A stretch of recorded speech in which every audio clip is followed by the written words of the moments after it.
Good evening everyone, welcome back to Vidyarthi cafe. आज हम लोग कक्षा 8वीं के तीसरे पार्ट के प्रश्नोत्तर की बात करने वाले हैं। ठीक है, पार्ट का नाम सुभाषित रसम पित्वा जीवनम सफलम गुरु। ठीक है, इसका पार्ट एक यानी कि भाग एक हमने पिछले कुछ दिनों पहले पढ़ा था, जिसमें इस पार्ट के अंदर आए हुए श्लोकों का भावार्थ समझा था हमने। तो आज इसके प्रश्नोत्तर करेंगे। चलते हैं वीडियो में आगे। तो वीडियो में आगे बढ़ने से पहले यदि आप लोग मेरे चैनल पर नए हैं तो जल्द से जल्द चैनल को सब्सक्राइब कर लीजिएगा, वीडियो को लाइक करिएगा, ज़्यादा से ज़्यादा विद्यार्थियों के साथ शेयर करिएगा। बढ़ते हैं वीडियो में आगे। देखो, सबसे पहले प्रश्न दिया हुआ है एक पदेन उत्तरत, है ना। देखो, वन वर्ड वाले कहने का मतलब, वैसे पूरी लाइन तो आपको पता ही है कि पाठस्य आधारे अधोलिखित नाम प्रश्न नाम उत्तराणी एक पदेन लिखत, मतलब पाठ के आधार पर नीचे दिए गए प्रश्नों के उत्तर एक पद में लिखने हैं, वन वर्ड में लिखने हैं।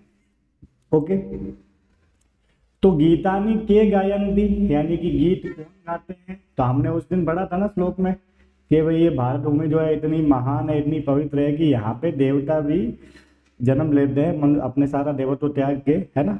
तो देवता भी इसके गीत गाते हैं। तो वन वर्ड में उत्तर क्या हो गया, देवा। ओके, फिर देखो दूसरा प्रश्न क्या कह रहा है, कह बलम न वेती, कौन है जो बल नहीं जानता। एक श्लोक आया था गुणी गुणम वेती, है ना, गुणी गुण को जानता है। ठीक, अब उसी में आया था कि कह बलम न वेती, तो एक लाइन थी ना उसमें कि भाई हाथी जो है सिंह के बल को जानता है लेकिन चूहा नहीं जानता। तो हमको वन वर्ड में लिखना है। चूहे को संस्कृत में क्या कहते हैं, मूषकः, है ना, सॉरी, हाँ, बलि बलम व्यक्ति लाइन थी, है ना। बलि यानी कि बलवान व्यक्ति बल को जानता है, निर्बल नहीं जानता। तो वन वर्ड में लिखना है निर्बल, है ना। वो तो आगे एक लाइन में आया था कि जैसे हाथी जो है सिंह का बल जानता है। तो कौन जानता है बल को, जैसे गुणी गुणम व्यक्ति यानी कि गुणवान व्यक्ति जो है गुणों को जानता है, वैसे ही बलवान व्यक्ति बल को जानता है, निर्बल व्यक्ति नहीं जानता। तो अपने यहाँ तो पूछा कौन नहीं जानता है, न व्यक्ति का मतलब क्या हो गया, नहीं जानता है। तो कह बलम न वेदी का मतलब क्या है, कौन बल को नहीं जानता है, तो निर्बल व्यक्ति, है ना, बल का महत्व नहीं समझ पाता। ओके, आगे देखो क्या कह रहा है, कह वसंतस्य गुणम वेदी, यानी कि वसंत ऋतु का गुण कौन जानता है। तो कोयल जानती है, कोयल को क्या बोलते हैं, पिकह, है ना। कोयल जो है वसंतस्य गुणम वेदी, यानी कि कोयल जो है वसंत का गुण जानती है। तो हमको तो वन वर्ड में लिखना है, तो उत्तर क्या हो गया, पिकह। अब देखो क्या कह रहा है, मूषकः कस्य बलम न वेदी। देखो इसमें बात कर रहा था ना मैं कि चूहा जो है शेर के बल को नहीं जानता। तो कस्य, है ना, वन वर्ड में लिखना है। अब आप देख लो कस्य में षष्ठी विभक्ति, तो उत्तर भी षष्ठी में आएगा। तो किसका बल नहीं जानता, शेर का, शेर को बोलते हैं सिंह, और सिंह की षष्ठी विभक्ति क्या हो गई, सिंहस्य, है ना। ओके, आगे देखो क्या कह रहा है, फलोदगमे के नम्राः भवन्ति, फल उगने पर कौन नम्र हो जाते हैं, तो तरवः, है ना, तरवः। तरु एक उकारांत पुल्लिंग शब्द है, तो बहुवचन में तरवः होता है। ओके, केन समम सख्यम न करणीयम, किसके साथ मित्रता नहीं करनी चाहिए। तो केन में तृतीया है ना, तो दुष्ट के साथ यानी कि दुर्जन के साथ। तो केन में तृतीया है तो उत्तर भी आ जाएगा, तृतीय विभक्ति में हो जाएगा दुर्जनेन, है ना, मतलब दुर्जन के साथ। आगे देखो क्या लिखा हुआ है, केन विद्या देवम न सिद्ध्यति, सॉरी, केन बिना देवम न सिद्ध्यति, किसके बिना भाग्य जो है सफल नहीं होता, है ना। तो किसके बिना भाग्य सिद्ध नहीं होता, तो केन बिना यानी किसके बिना नहीं होता, पुरुषार्थ के बिना। तो अब यहाँ क्या आया हुआ था, पुरुष, ये पुरुष कारेण बिना, है ना। अब केन है तृतीय व्यक्ति, तो हमारा उत्तर भी तृतीय व्यक्ति में हो जाएगा, क्या हो जाएगा, पुरुष कारेण बिना। ओके, पुरुष कारेण लिखा हुआ है, एक ही मात्रा है, थोड़ी लाइन टेढ़ी हो गई, मैं यहां लिख लेता हूं फिर से, पुरुष कारेण के तृतीय विभक्ति में, ठीक है। ओके, तो ये हो गए आप लोगों के वन वर्ड वाले प्रश्न। अब बात करते हैं पूरी लाइन में उत्तर देने वाले आएंगे आगे। देखो क्या लिखा हुआ, पाठस्य आधारे अधोलिखिता नाम प्रश्न नाम उत्तराणी पूर्ण वाक्य लिखन, मतलब पूरी लाइन में लिखना है। ठीक, तो क्या लिखा हुआ है, तरवः कदा नम्राः भवन्ति, यानी कि पेड़ जो है कब नम्र होते हैं। अब इससे पहले पढ़ा था हमने, फलोदगमे लिखा हुआ था उसमें, है ना। तो पूरी लाइन में लिख लेते हैं, तरवः, अब कदा की जगह वो वर्ड लिखना है, पूरी लाइन लिखनी है बस, तरवः फलोदगमे, फलोदगमे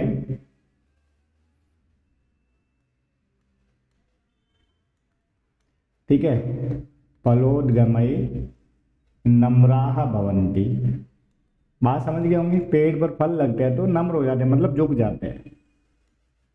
ओके, ये आपका पूरी लाइन में उत्तर। प्रैक्टिकली क्या किया आपने, ये कदा की जगह फलोद्गमय लिख लिया। ओके, अब देखो आगे ऐसे कैसे, समृद्धि भी के अनुदत्ता भवन्ति। अब लाइन ढूंढेंगे ना, तो इसमें देखो के की जगह आपका वो जो उत्तर है वो लिख लेंगे। तो पूरी लाइन में लिख लो, आप लाइन ढूंढोगे तो मिल जाएगा श्लोक में। ठीक है, तो मैं लिख लेता हूं यहाँ पे, समृद्धि भी के की जगह जो उत्तर है, सज्जन लोगों की बात हो रही थी उस श्लोक में। ठीक है, सज्जनाः अनुदत्ता भवन्ति। ओके, ये पूरी लाइन में उत्तर हो गया। आपको पूरी लाइन में लिखना, अनुदत्ताः भवन्ति। ओके, आगे देखो, सत्पुरुषाणां स्वभावः कीदृशः भवति। अब कीदृश मतलब कैसा, जो सज्जन लोग होते हैं उनका स्वभाव कैसा होता है, वो परोपकारी प्रवृत्ति के होते हैं, है ना। तो ये जो कीदृश है इसकी जगह लिखना है परोपकारिणः, लेकिन हमको पूरी लाइन लिखना है तो वर्ड ऐड करके पूरी लाइन लिखना है। तो क्या हो जाएगा, सत्पुरुषाणां स्वभावः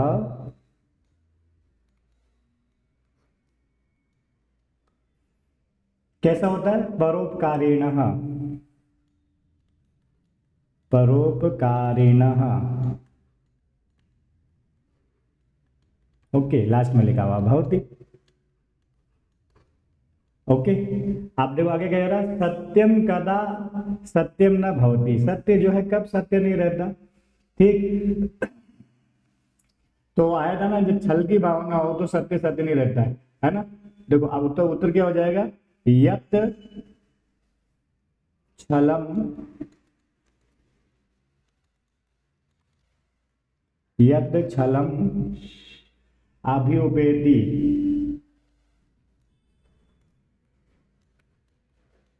यत् छलम अभ्युपेति यत् छलम अभ्युपेति तत् न सत्यम।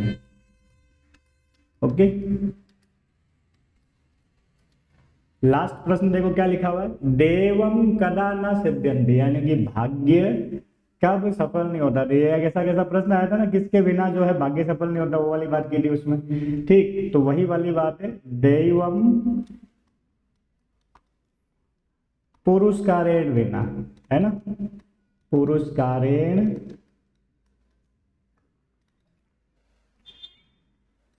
बिना न सिद्ध्यति, यानी कि भाग्य जो है वो भी परिश्रम के बिना सफल नहीं होता है। ठीक है, इससे रिलेटेड एक प्रश्न, लास्ट वाला प्रश्न वन वर्ड में भी इससे संबंधित ही था। ओके, तो ये आपके पूरी लाइन वाले प्रश्नों के उत्तर भी हो गए। चले आगे, अब देखो अगला प्रश्न जो है वो देखो, इसमें क्या है, श्लोक की लाइनें दी हुई है, खंड का में है कुछ, और सॉरी खंड का अ जो है उसमें उक्ति दी हुई है, यानी कि बात बोली है, उसका जो भावार्थ है वो खंड आ में दिया हुआ है। तो हमको जो दिया हुआ है श्लोक की लाइन, उसका मिलान उसके भावार्थ से करना है। ठीक है, तो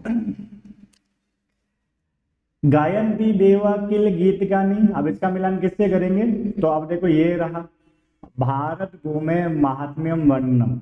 अब यानी कि ये जो लाइन आई थी इसका मतलब पता था ना हम लोगों को कि देवता जो है इसके गीत गाते हैं। तो इसमें मतलब किसके, भारत भूमि के गीत गाते हैं। तो ये जो श्लोक था इसमें भारत भूमि की महानता का वर्णन किया गया है, इसलिए इसका मिलान किससे करेंगे, भारत भूमि महात्म्यम वर्णनम। क्लियर होगी बात। अब देखो ये जो श्लोक आया था कि गुणी गुणम वेति, यानी कि वो आया था ना, गुणी जो है गुण को जानता है, बली बलम वेति, यानी कि बलवान जो है बल को जानता है। तो इसमें जो है सज्जन और दुर्जन व्यक्तियों के गुणों का जो है गुणों के बारे में बताया हुआ था। तो इसका मिलान किससे करेंगे, सज्जन एवं सज्जनः एव गुणानाम मर्मज्ञ, है ना। तो सज्जन लोग जो होते हैं वो गुणों को जान पाते हैं, और जो निर्गुण व्यक्ति है वो जनरली समझ नहीं पाता है। ओके, फिर देखोगे क्या कह रहा है, नम्र भवन्ति नम्रा तरवः, है ना, भवन्ति नम्रा तरवः फलोद्गमे, यानी कि तरु यानी कि वृक्ष जो है फलों के आने पर नम्र हो जाता है, झुक जाता है।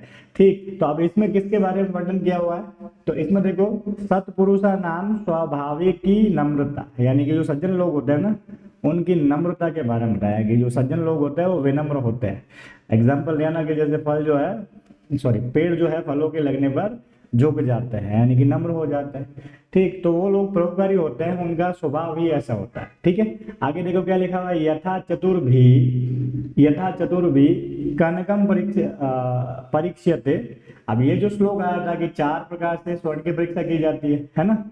अब देखो ये लाइन कहाँ आई हुई है, देखो ये रहा, समझ गए। आराम से करोगे, थोड़ा सा श्लोक को पढ़ोगे ना, श्लोक याद होगे तो भावार्थ से मिलान आराम से कर लेंगे। ठीक है, आगे देखो लिखा हुआ अष्टौ गुणा पुरुषम दीप्यन्ति। तो 8 गुणों की बात की हुई है, तो वो गुण कौन कौन से थे, ये वाले इसके सामने ही है ये तो। ठीक है, दुर्जनेन समः सख्यम न कार्य, दुर्जन के साथ जो है मित्रता नहीं करनी चाहिए। क्यों नहीं करनी चाहिए, क्योंकि दुष्ट जो है उष्ण यानी कि गर्म अंगारे की तरह होता है, जो गर्म होता है तब हाथ को जलाते हो, ठंडा होता है तो भी हाथों को काला कर देता है।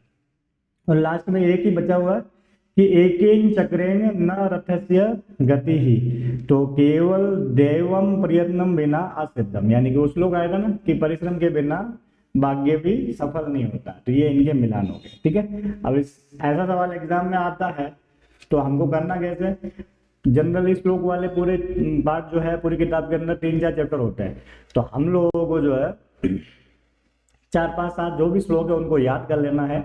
ठीक है, तो आपका काम आराम से हो जाएगा। अब याद करने के 2 फायदा, क्योंकि श्लोक से संबंधित प्रश्न कैसे कैसे आता है, नंबर 1 जी श्लोक आएगा उसको पढ़ के उत्तर दो, नंबर 2 जी श्लोक का मिलान करने वाला, और नंबर 3 चीज जो आगे एक प्रश्न होने वाला है, एक लाइन दी हुई रहेगी, छूटा हुआ शब्द भरना, तो वो भी जिसको याद होगा वो आराम से पढ़ लेगा। चले आगे, आप देखो ये 14 प्रश्न आ ही गया, हालांकि इसमें शब्द दिए हुए, अगर ये शब्द ना भी दिए हुए हो तो भी आपको अगर श्लोक याद है तो आप आइडिया से भर सकते हो खुद ही, थोड़ा उसका मीनिंग जानोगे। तो गुणी खाइएगा ना वेती, सॉरी गुणी खाइएगा वेती ना वेती निर्गुणम, गुणी जानता है किसको, गुणम। देखो पहले में से आ गया, तो आया था श्लोक गुणी गुणम वेति, ये गुणी जो है गुणवान व्यक्ति जो है गुण को जानता है, निर्गुण व्यक्ति उसको नहीं जानता। तो भवंती नम्राह तरवः, यानी कि नम्र हो जाते हैं पेड़ कब, फलोद्गमे, तो यहाँ पे ये फलोद्गमे आ जाएगा। ठीक है, ये तो आगे 1-2 प्रश्न किए हुए, 2-3 बार तो आ ही गया ये, लेकिन आप लोगों को अगर ये याद है श्लोक 4-5 श्लोक अगर याद कर लेते हो तो काम बहुत ईजी हो जाता है। समझ गए होंगे मेरी बात को। ठीक है, तो थोड़ा श्लोक याद कर लो, 3-4 टाइप के सवाल आते हैं, आप लोग आराम से कर सकते हैं।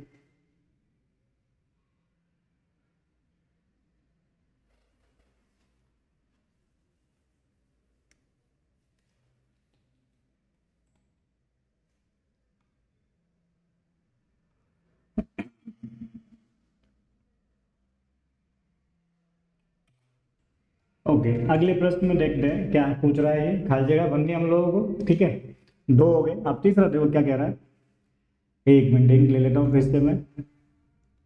ओके, तो पुरुषः परीक्ष्यते कुलेन, अब खाली जगह गुणेन कर्मणा, है ना। तो अब देखो कौन सा शब्द आएगा, आप लोगों ने श्लोक पढ़ा होगा, है ना, कौन कौन से गुणों से पुरुष की जो है परीक्षा होती है।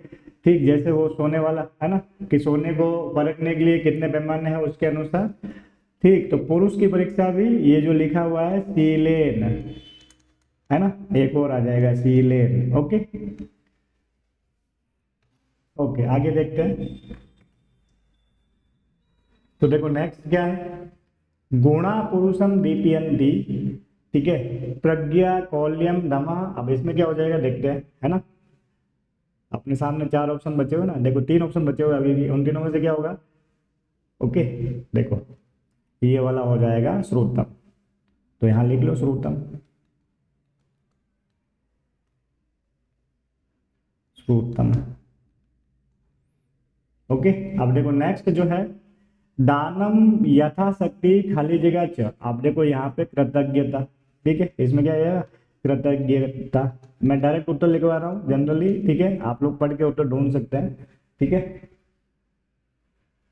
आगे देखो एवं पुरस्कारेण विना देवम न, अब लास्ट में क्या बच गया सिद्ध्यति, यानी कि परिश्रम के बिना भाग्य भी सफल नहीं होता। ठीक है, मतलब व्यक्ति को परिश्रम करना चाहिए। तो ये चौथे के हो गए। अब देखो ये वाले को भी करने का सीधा सरल तरीका, आपको अगर श्लोक याद है तो ऐसे प्रश्न भी आराम से हो जाएंगे, और इससे जो पहले वाला था वो भी हो जाएगा। ठीक है, पहले वाला कौन सा, ये वाला। ठीक, अगर आपको श्लोक याद है तो आप अपने आप भावार्थ को पहचान लेंगे। चले आगे, पांचवा देखो। पांचवे में आपको